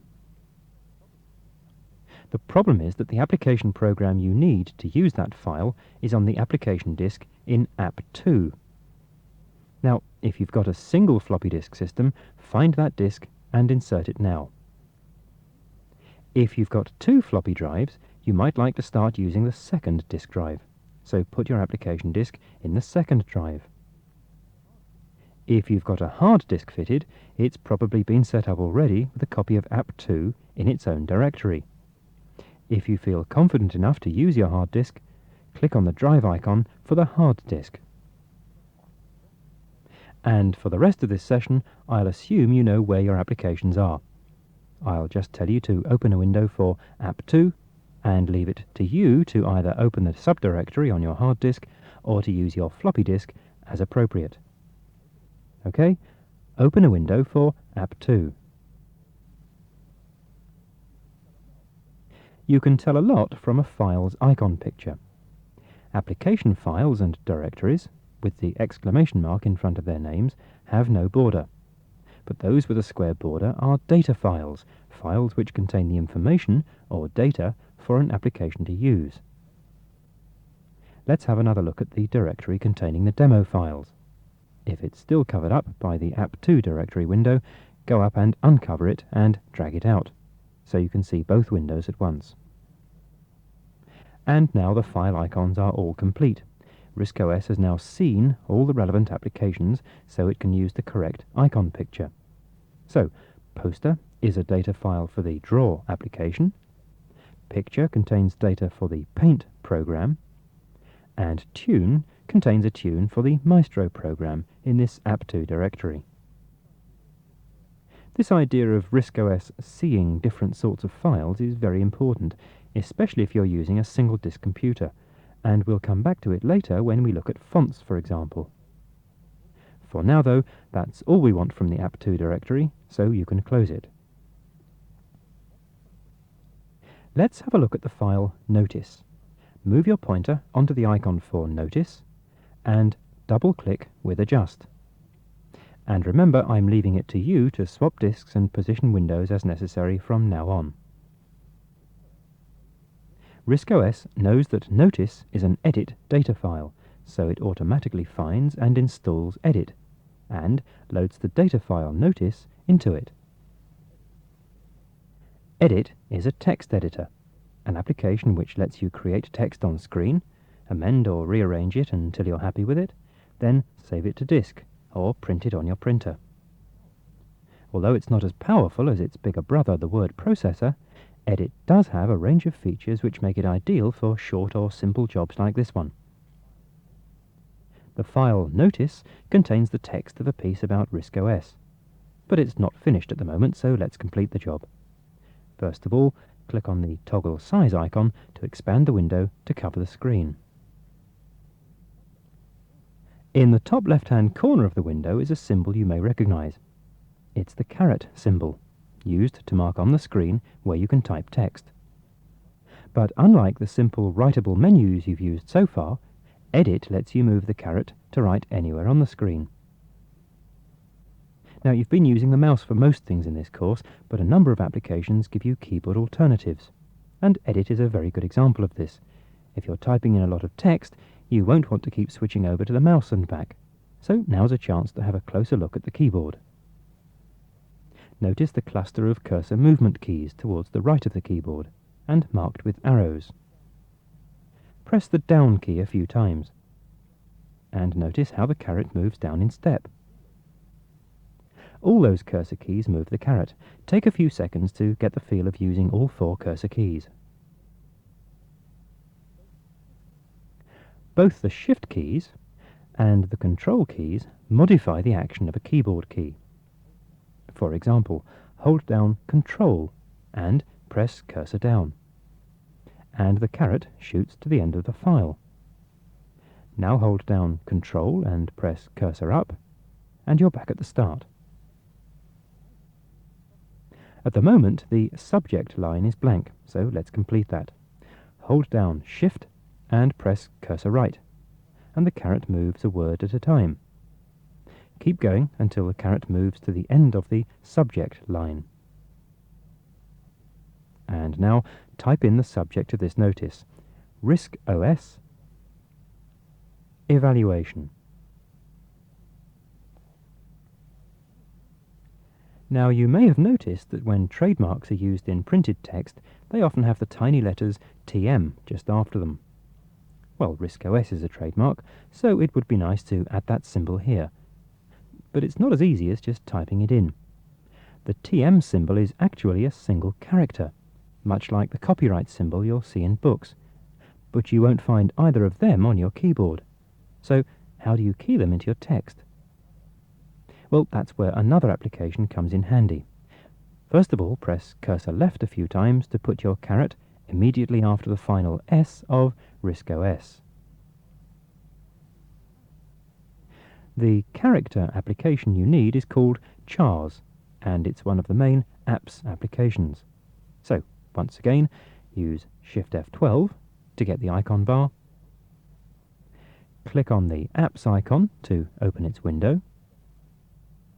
Shift F12 again to put the icon bar back, and use Adjust to double-click on the chars icon.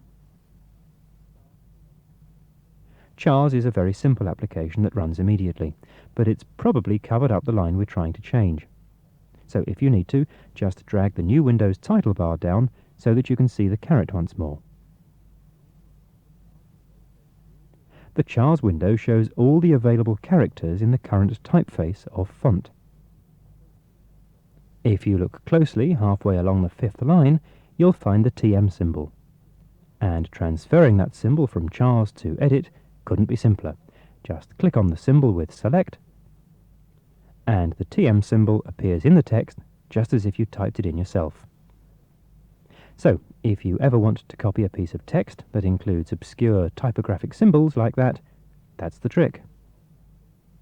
OK, for now, click on the close icon to close the chars window, and we're ready to move on. Notice the cluster of editing keys above the cursor movement keys. They're marked with things like Insert, Home, and so on, and we'll have a look at what they do. The word just in the first line of the text is redundant. We don't really need it, so let's get rid of it. Use Shift cursor right to put the caret after that word, then press the Delete key. That key has the same function as the backspace key on a typewriter, and it's the easiest one to use to correct a typing error when keying text in, so use Delete here to remove the word just. But there are other and quicker ways of deleting text.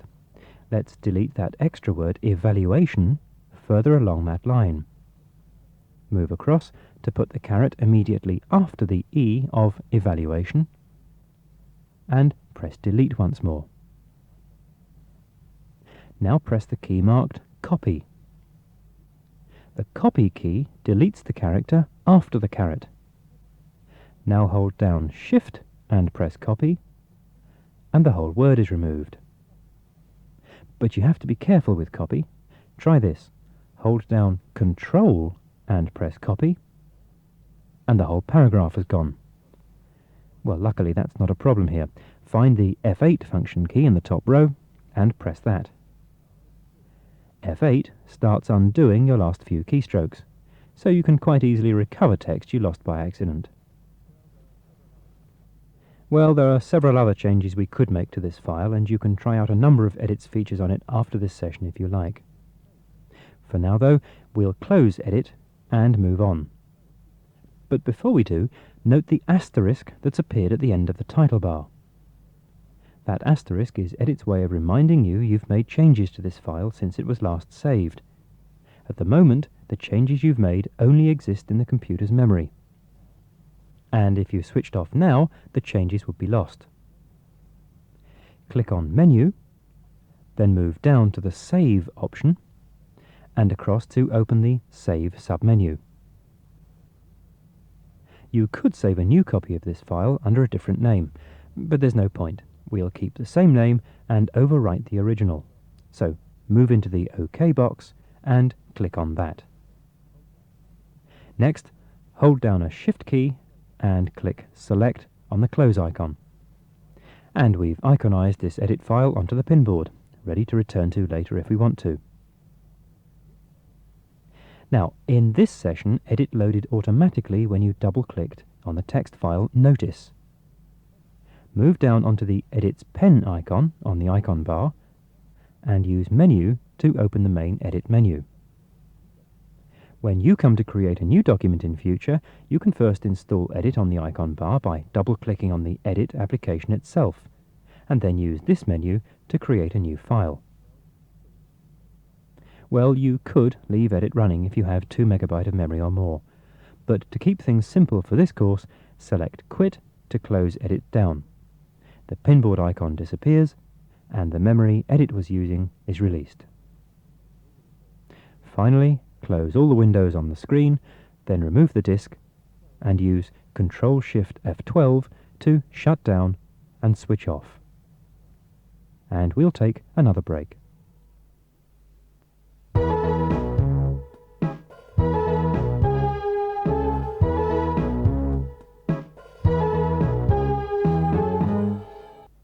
Let's move on to the next big application, Draw. Switch on, then open a directory display for the Apps directory. Find the icon for Draw in the directory display, move on to it, and double-click with Select to install it on the icon bar. I want to use Draw to look at the file poster we saw earlier. Now, we could have just double-clicked on the poster icon. RISC OS knows where to find the Draw application and can load Draw automatically, just as it loaded Edit in the last session. But I want to show you another way of opening a file. Put your guide copy disk in the drive, then open a directory display for it, and use Adjust to open a window for the guide directory.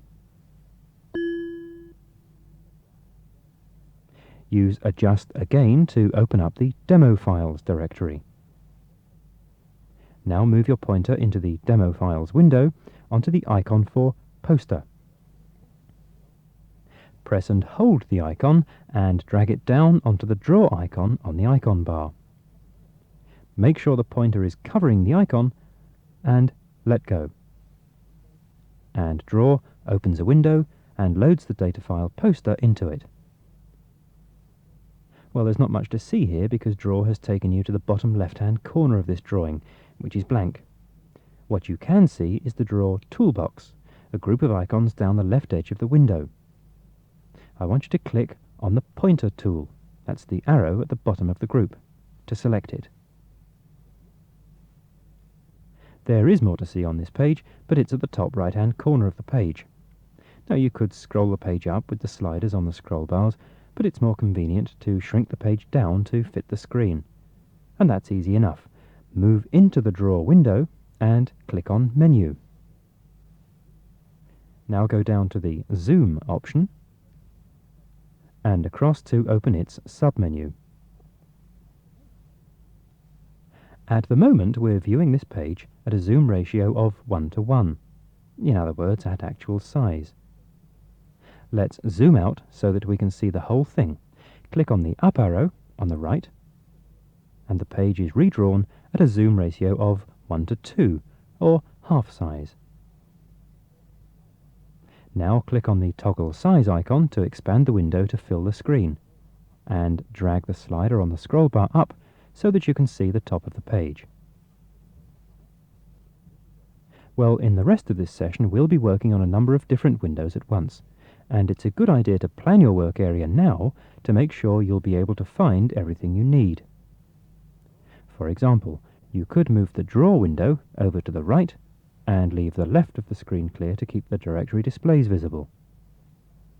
Stop the tape now while you find and resize the directory displays for demo files and apps to make both visible, with the whole of the Draw window clear.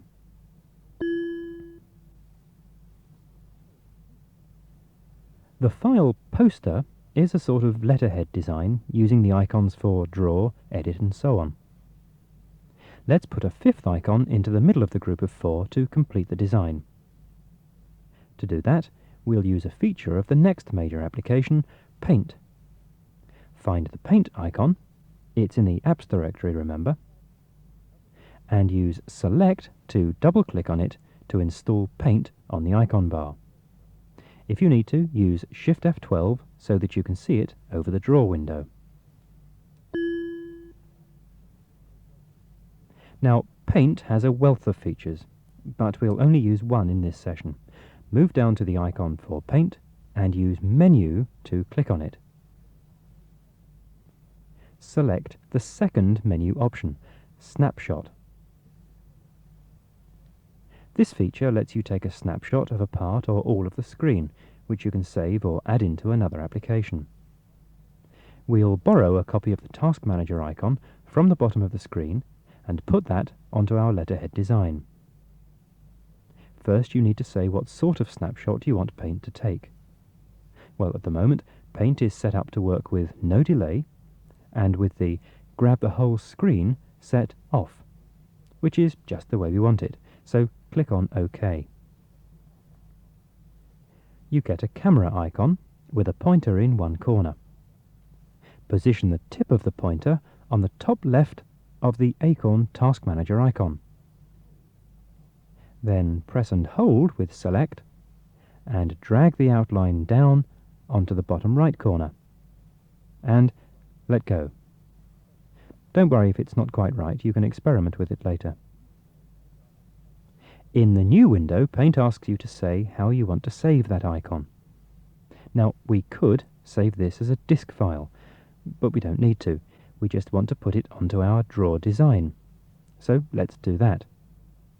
First, put your pointer on the icon in the middle of the Save As window and press and hold it. Now drag that icon over onto the Draw page, near that group of 4 icons in the letterhead, and let go. And the image you took from the screen is now transferred to the Draw page. Once again, you can reposition it later if you need to. And there's an important feature of RISC OS. Very often you can save data from one application straight into another without using the disk at all. Now for the text for this poster. And nothing could be simpler. Find the icon for the file Notice we saw earlier. Then press and hold that icon and drag it into the middle of the Draw page and let go. And the text appears. You can only see a small section of it at the moment, but don't worry, we've not finished yet. Move your pointer into the middle of that text and click to select it, and a boundary box appears around the text with 2 handles on the right. The lower of those 2 works just like the resize icon on the window border, so let's resize this text area. Use Select to press and hold on the resize handle, then drag the outline down and across a bit, and let go. I'll leave you to get the size and shape right on your own in a moment, but first let's see how to reposition it on the page. Move your pointer into the middle of the block and press and hold. And now you can drag the outline to place it wherever you want. And that technique of selecting and dragging works with any of the objects on a draw page, so you can use it to reposition the Task Manager icon. So, stop the tape while you adjust the size, shape and position of this Notice text, and reposition the Task Manager icon until you're satisfied. And there's our completed poster. Not perfect, but good enough to print, and we'll do that in a moment. But before we do, a word about the text itself. The style of the text here is completely different to the style used in the Edit program earlier. In the jargon, it's in a different font or typeface. And if you look at the text of the letterhead itself, you'll see we've used another font there. So you've seen 3 fonts in this session: the standard or system font we used in Edit, the font for the letterhead, and the font for the text. As you get used to using different applications, you'll get used to choosing and specifying fonts that suit your work, and certainly different fonts can make your work look very professional. But there's a catch. RISC OS needs to know how to display each letter for the font you choose, and it can't do that unless it can find the font information it needs. Font information literally tells RISC OS how to construct each letter, both to display it on the screen and to print it on the printer. The information for the main fonts is kept in the same filing system as the other main applications, so let's have a look at that now. Find the directory display for the Apps system and use Adjust to click on the Windows Close icon. And you're in the root directory of Resources, which, as we saw earlier, holds font information in its own directory. Well, let's have a brief look at that directory. Use Adjust to double-click on the Fonts folder icon. So the Resources system holds font encoding information, plus 3 font families: Corpus, which is the one we've used in the heading of the draw page, Trinity, which we've used for the text, and Homoton. And for each of these you can specify normal, bold, italic, or bold italic versions. And you aren't limited to these 3 fonts. You'll find more fonts in a subdirectory of your application disks, or on your hard disk if you have one, and you can buy extra fonts on disk if you need them. But remember, RISC OS needs to keep referring to the font information to display or print the fonts you ask for. Well, that's not so much of a problem on a hard disk machine, or even one with a second floppy disk. But if you have a single floppy machine, you may find you need to keep inserting the right disk if you use different fonts.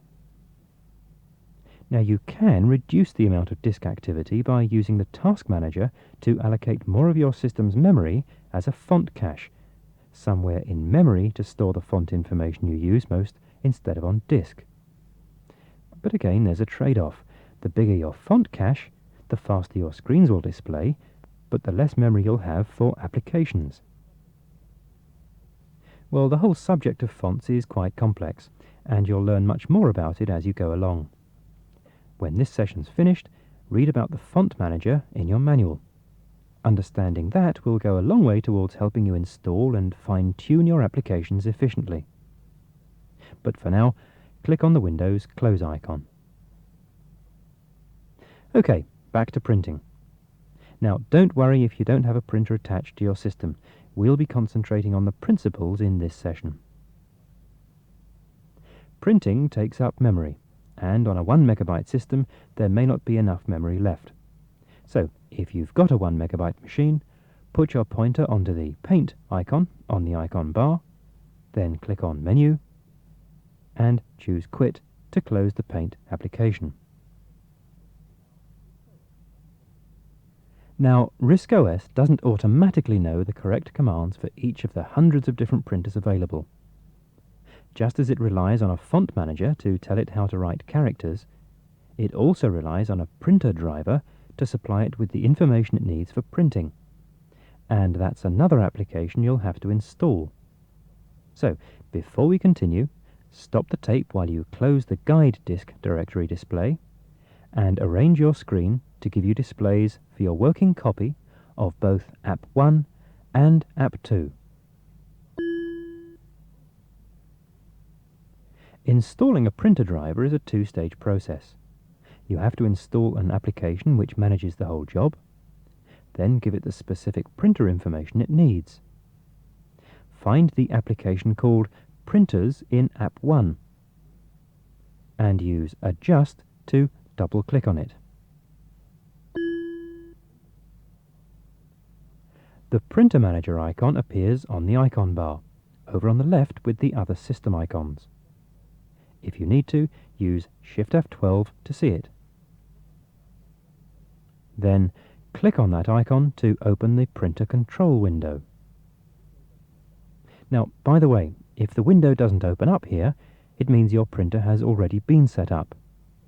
If that's the case, use Menu instead. And from the menu, choose Printer Control. Now for the data. Go into the App 2 window and find the folder icon marked Printers, and use Adjust to double-click on it. Here there's a subdirectory for each make of printer, so if you know which make of printer you have connected, use Adjust to double-click on its name now. But if you're not sure, or if you don't have a printer connected, double-click with Adjust on the icon for Epson. Now for the model. Again, if you know exactly which model you're using, select that. Otherwise, just as an example for this tape session, use the first printer icon you see. Press and hold, and drag the printer icon into the window headed Printer Control, and let go.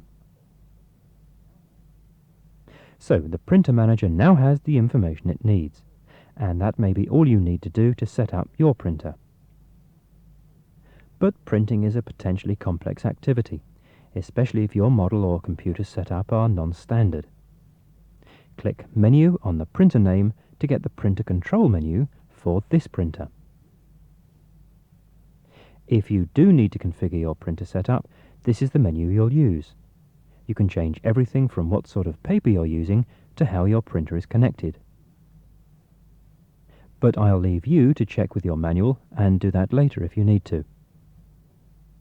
In particular, if you didn't find your model listed, check with your printer manual. It may work like one of the standard ones on the list. When you have configured your printer driver correctly, you won't want to go through this procedure each time. So, move on to the printer icon on the icon bar and click Menu on it. Notice this menu gives you the option to save your choices. But don't choose that option until you're certain that your printer driver is set up correctly. When you do save, the printer manager will be configured with those settings each time you install it in future. And that's all there is to installing a printer driver. Except, of course, to stress once again that a printer driver consumes memory. If memory is limited, and you know you won't be printing in a session, don't install a printer driver. For now, close all the windows on screen except the drawer window containing our poster. Well, if you have a printer connected properly, and you're confident you've set up your printer driver correctly for it, you should be able to print this out on your own if you want to. Just click on Menu in the Draw page, and from the Miscellaneous submenu, choose Print. But stop the tape now if you're going to print this page. Well, there are a few things to read up on before you try to run complex applications on your own. In particular, it's a good idea to check you understand the principles of the font manager and printer drivers, and you'll find the manual an excellent reference source now you've seen the basics. Well, we've come a long way since we started. And remember, you did it all on your own. I hope I've shown you that there's nothing difficult about using your Acorn computer, even though, as I'm sure you'll realize, we've really only scratched the surface in these few short sessions. The important thing is that you have the confidence to experiment for yourself. Remember, it's very difficult to damage anything, and providing you're only working on copies of your data and applications disks, the more you experiment, the more you'll learn. But that's the end of this guide, so I'll leave you now to save or quit from this draw page on your own. Wind this tape on to the end, and good luck with your Acorn computer.